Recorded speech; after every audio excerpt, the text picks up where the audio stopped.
கடவுள் தெய்வம். கடவுள் எல்லா உயிர்களிலும் இருக்கின்றார். அன்பு, அமைதி, அடக்கம், பணிவு, பாசம், அறிவு, பொறுமை, ஒழுக்கம், உணர்வு, உண்மை ஆகியவற்றில் கடவுள் வாழ்ந்து கொண்டிருக்கின்றார். கடவுளை வெளியே தேடாதீர்கள். அவர் உனக்குள் உயிராய் இருக்கின்றார்.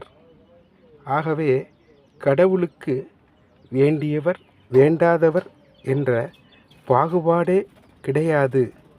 ஆகையால் கடவுள் அனைவருக்கும் பொதுவான, அனைவருக்கும் சமமானவர்.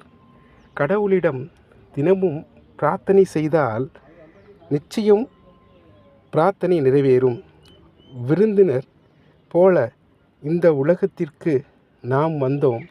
சிறிது காலம் மட்டுமே நாம் தங்கப் போகிறோம் என்பது தான் உண்மை. ஆகவே நம்மால் முடிந்த அளவு பல நல்ல காரியங்களை ஏழை எளிய மக்களுக்கு செய்ய வேண்டும். மேலும் நாளும் நன்மை செய்தால் நம்மை துன்பம் விரட்டாது, நன்மையே கிடைக்கும்.